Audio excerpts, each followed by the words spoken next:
off. Last week it was our first one of the year, right? Yes, the first 11 a.m. So it was kind of year. like, all right, let's go, 11 o'clock. Now it's like, all right, I don't like this so much anymore. I'm a little tired this morning. Need to wake up for that 11 o'clock. The games that you get hyped for are the ones that you kind of can like tailgate for the whole day. You know, you have the barbecue outside going, you have the burgers and hot dogs. These last two games, it's more like get your iced coffee, maybe get your breakfast sandwich going and stuff like that. Definitely a little bit different. You can still make an 11 o'clock tailgate work. It's just not as fun. Maybe, mimosas, breakfast sausages, right. the things like that. You substitute like the Coca-Cola and the adult beverages maybe for some orange juice. But like and stuff 6 o'clock game, you can tailgate all day. Unless you're crazy, what are you gonna start tailgating like 8? You have more time. I think this even goes to the team too. Just the 6 o'clock, the 7 o'clock, the 8 o'clock kickoffs. You have more time for the buzz to build throughout the day. The 11 a.m. one, unless you're waking up and tailgating at 4 or 5 a.m., it's really only a couple hours to kind of build up that buzz before the action starts. All right, let's get into this thing. 17th ranked Ole Miss, 13th ranked Arkansas. Let us know where you're watching the game today, score predictions, all that good stuff in the comments. We want to hear from you guys. But this is obviously a huge matchup for Arkansas, but it's a huge matchup for both teams who came into last week undefeated, and they both got dominated by the far and away best two teams in the country, Alabama and Georgia. So a real big thing today is who's going to respond, who can get up after getting knocked down pretty well last week. For sure. I think this is kind of, it's interesting in the sense that this might be the most similar team that Arkansas plays to themselves in terms of situation this season. What do I mean by that? Going back to what you're saying, they're each coming off their first loss of the season against one of the two SEC powerhouses this year on the road in a game that they really weren't competitive in at all. And now they're coming back to play yet another ranked opponent in a get-up situation for both teams. So they both come in really in identical situations. For Arkansas, it's the third straight ranked matchup away from home. Yeah. I mean, it's been a brutal stretch. There's light at the end of the tunnel. After this week, they finally return to Fayetteville. Finally come home, at least. It's been so long. But this is one of those. We're going to find out a lot about Arkansas. This is a huge get-up game, both for Ole Miss, but for the Hogs as well. And I was reading this week I think it's an old quote from Frank Broyles or whatever, about how there's only so many games that a team can get up for in a season. I think 3 or 4. I think last week was one of those letdown games because the team is always due for some of those letdown games too. But they've had so many games that you would think they've had to get up for already. The Texas game. Get up for that, the energy, the buzz in the crowd. Right. The Texas A&M game in Dallas. They need another one of those get-up games again this week because if you go from going undefeated 4-0 to then dropping 2 games in a row, it kind of dampens the mood a little bit after the promising start that they've had this year. So we were just talking about this. You have Sam Pittman versus Lane Kiffin, he's got to be one of the most overrated coaches in the history of college football. If Sam Pittman and Arkansas win today, Sam Pittman in a year and a half of being a head coach will have as many wins over ranked opponents as Lane Kiffin does in his whole career, which is what? USC, Tennessee, FAU, which, they didn't play that many ranked opponents, but, Lane Kiffin in his whole get your popcorn ready. I don't buy it. Sam Pittman's a better coach. So Arkansas, in my opinion, is the better coach team. The big thing for me coming into this one is last week they were so bad with the crowd. It was their first true road game, and they didn't respond well at all. And, I respect Sam Pittman because he admitted that. He didn't shy away from that. They were bad with the crowd, the false starts, all the penalties, and Sanford Stadium in Georgia is such a hard place to play. But Ole Miss, Vaught Hemingway, it's not much easier. You get 11 a.m., and Sam Pittman said it too, it's not something you can really practice, the crowd noise, but what could they learn from last week that they hopefully take into Oxford today, another tough road test for them? Well, it goes back to the penalties. The penalties is arguably the thing. Even when Arkansas was winning, it was kind of one of the things that you kind of wanted to see them improve on. We mentioned it last week that they were going to need to keep the penalties down against Georgia, not give a good team like Georgia free yardage because they were going to take advantage of it. Well, Georgia took advantage of it. Ole Miss this week, the same thing. They're an explosive offense. The last thing you want to give Ole Miss is free yardage with defensive holding, pass interference, and then on offense, you get put behind the 8 ball and you're in 2nd and 15, 3rd and 15. They have guys that can come after you. One of their defensive linemen leads the SEC in sacks per game with 1.25 sacks per game. So you don't want to give any teams free yardage, especially teams that can put up points like Georgia last week. Ole Miss this week. Yeah, Brandon McCormick is he's watching from OKC, which I love because Arkansas fans are just everywhere, and it's the coolest thing. And if he's watching from OKC, it means he's not watching the Oklahoma-Texas game, which will be on at the same time. Yes, so. of course. He's going to watch the Arkansas game, thinks Arkansas is going to win today, thinks no one's going to beat Georgia. I agree on all of that.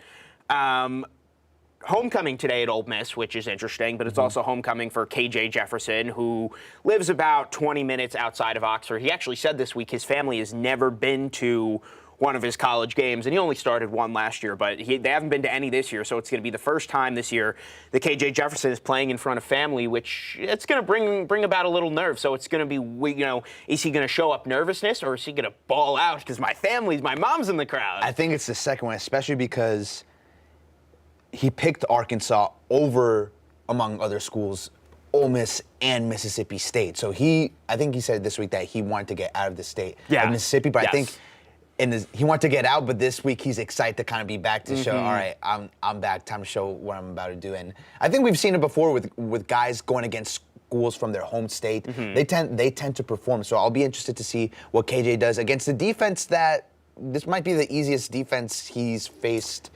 Maybe since Georgia Southern, maybe, because A&M had a good defense. Obviously, we saw what Georgia did. I think this week KJ's going to have some time and some room to run.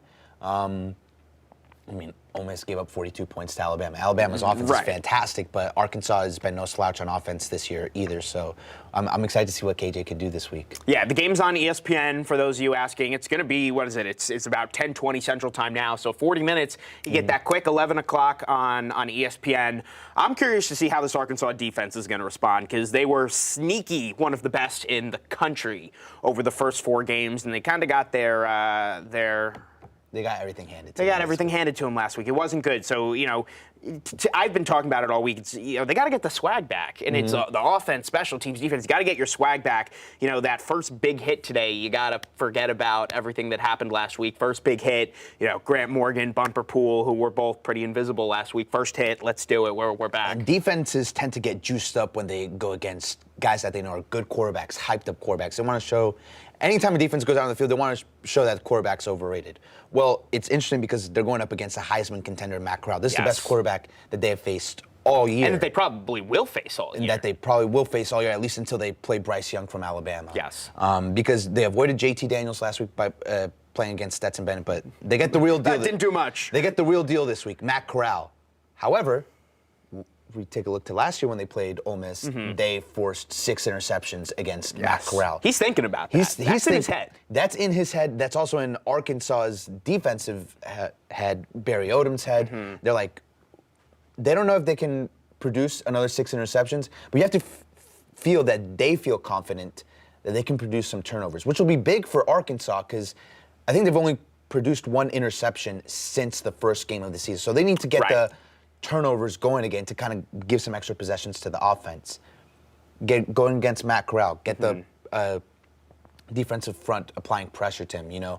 Trey Williams, Ridgeway, Utsey, get them going, and then have guys like Jalen Cattle in the secondary make some plays on the ball for some interceptions. Like I said, I'll say it again. 6 times last year, probably they won't do it again this week, but even just 1 or 2 is big enough to change the flow of the game. Yeah, it's funny because if you look at Arkansas's whole season, there haven't been a lot of turnovers on either side of the ball. KJ hasn't thrown a lot of picks, they haven't fumbled a lot, but they also haven't forced those turnovers. So yeah, what can you do today? Except that one key turnover in the A&M game on Tarek Brown, which, like we said, changed the flow of the game at that point. Was huge.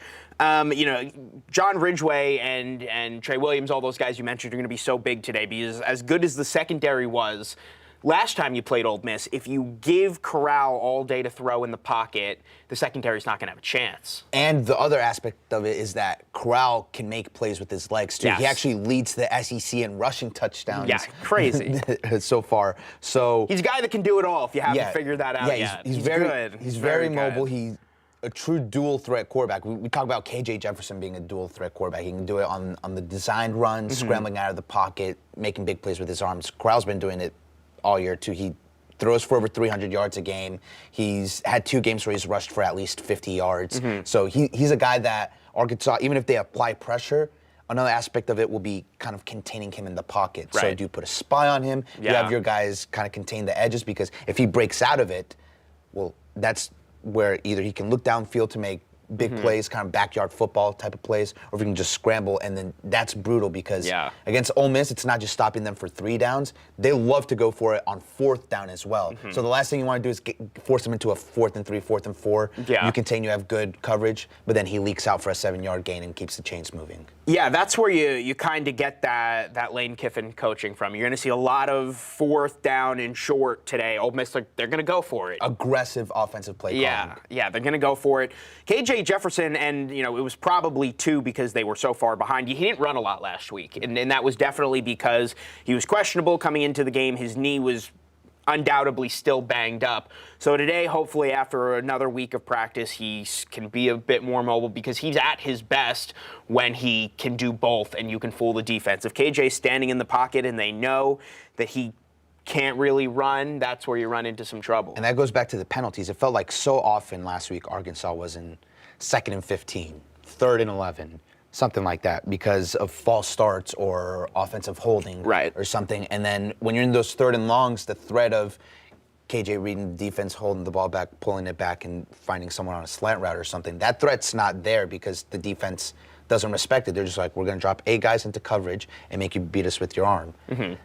KJ is better when the box is a little bit heavier, and then that way there's more of the threat of the defense respecting the run game. So you need to stay ahead of the chains. Again, always important on the road to stay ahead of the chains.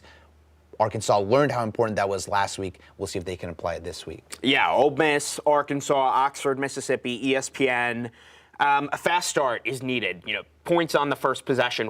Just go down and let Cam Little kick a field goal. Something to get that confidence going. I think Kendall Briles, he's had a good year. I think he's going to draw something up for this first possession to say, we got a goose egg last week. Let's get the confidence rolling. First possession. Let's go out there or even just get it back. Even if it's just some yards where we pick up a couple first downs, field position, because we saw last week that Arkansas on the first couple drives couldn't get anything going. They were pinned back. They punt. Georgia has a short field. They go on and score.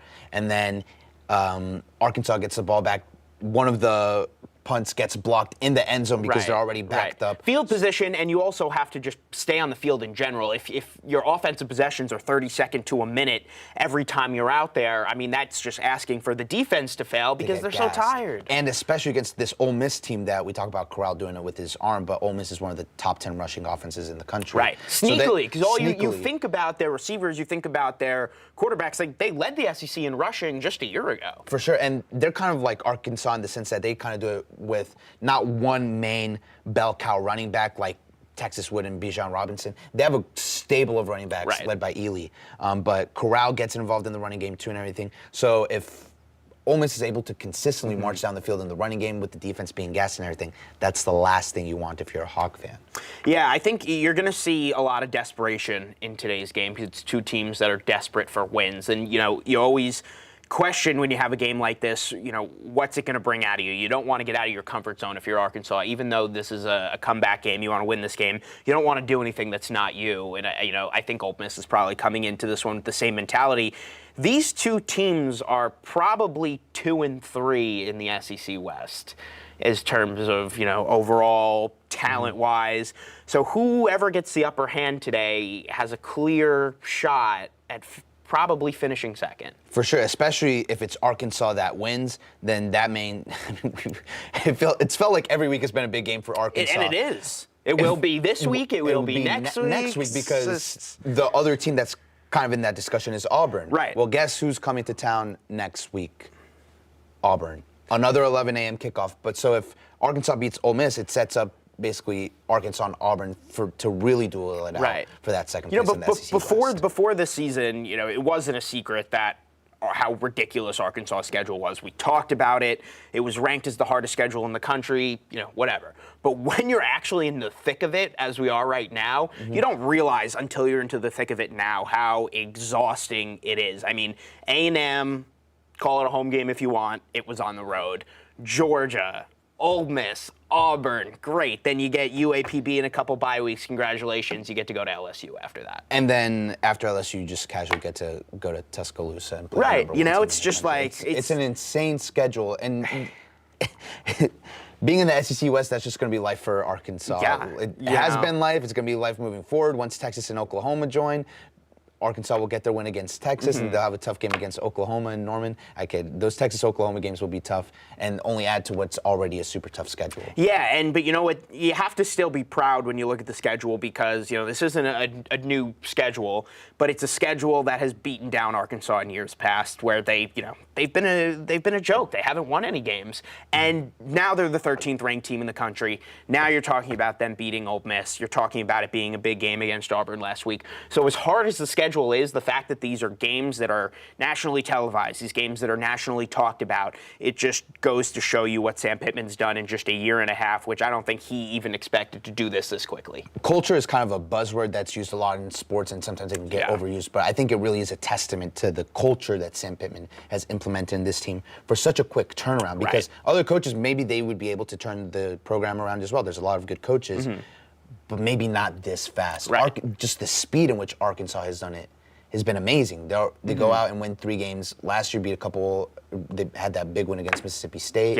And then they come in this year, and right off the bat, their 2 first big games, Texas and A&M, they look real. They don't just win those games. They look really good. They dominate. They physically dominate Texas. They arguably physically dominate Texas A&M, which has one of the most elite front sevens in the country. So it's not just Arkansas turning it around on paper, but also your eye test when you watch and you're like, this is a good team now. And that all goes back to Sam Pittman. What's crazy, though? You talk about, it's near impossible task to turn a team that Arkansas was around in a year and a half, and we haven't seen it, anywhere. Where we have seen it? Ole Miss. Ole Miss really wasn't a good team at all. They won... I don't know the stat off the top of my head, but maybe 2 or 3 SEC games in 2 or 3 years combined. And as much as I want to put them down, Lane Kiffin comes in. They're decent last year. They start off strong with him coaching. And they're in a similar position as Arkansas, where they come into this year, that second year under that new coaching, where they feel a bit more comfortable. And they're good, and they become a ranked team. They start the year undefeated. So when you look at the Ole Miss game last year, yes, Arkansas dominated, but like Arkansas, it's an Ole Miss team that's another year in their offensive schemes, another year under Lane Kiffin, and like the Hogs, it's another year they're a lot better. Exactly, and I know you called Lane Kiffin overrated. He is overrated, but his defense isn't that good, but we have to give credit where credit is due. That offense, wherever he's gone, he gets it rolling. Even at FAU, they had an amazing offense. Except for the Raiders. The Raiders didn't have a great offense, but he's a college coach, Yeah, he didn't last long in the NFL. And he's getting his recruits to Ole Miss, and definitely helps when you can take over and you have a guy like Matt Corral. Yeah. Do you think this is Ole Miss, if they continue to win? I'm totally just getting off subject here. Is this a long-term project for Lane Kiffin, or do you foresee him going higher than Ole Miss? It's hard to go higher than the SEC, but Ole Miss is one of those middle-tier SEC teams. Right. Like if he continues to win, does he eventually make a jump to?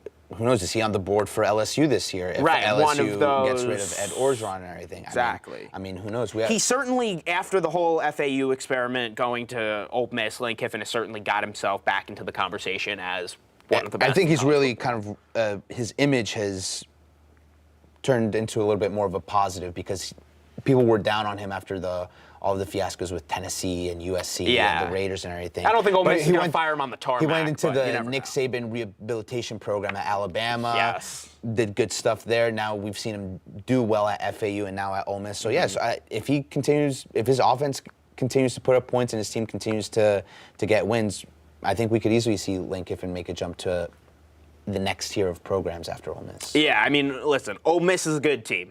Arkansas is a good team. What has to happen today? What is your one key for Arkansas to win this game? What do they have to do? Don't commit 13 penalties. Arkansas is a good team. They just have to not beat themselves. Last week, it was a combination of Georgia's flat out one of the best teams, if not the best team in the country, and Arkansas helped Georgia out by shooting themselves in the foot with the 13 penalties. They've done a good job of taking care of the ball, which is the other way you can really hurt yourself. So continue to do that. Don't commit penalties. Don't get behind the chains with those penalties. If you're ahead of the chains on offense and not giving the opposing offense free first downs, I think Arkansas, they can play disciplined. They can kind of wait out Ole Miss, wait for them to commit the mistakes, the turnovers and stuff. I think they can win a game that might feel a little bit tense throughout the 4 quarters. It'll be close, but I think Arkansas can pull it out if they just don't beat themselves. There you go. Arkansas, Ole Miss, 10:35 coming up your way, 25 minutes on ESPN. Stick with us. We're going to have your full highlights and reaction, all that good stuff on 5 News at 6. Maybe another Facebook Live. Hopefully, if they win, we'll talk about it. We don't need to beat it to death if it looks like last week, but I don't think it will. Just so stick with us. Enjoy the game, guys, and hopefully we're talking about a win in a couple hours. Sounds good.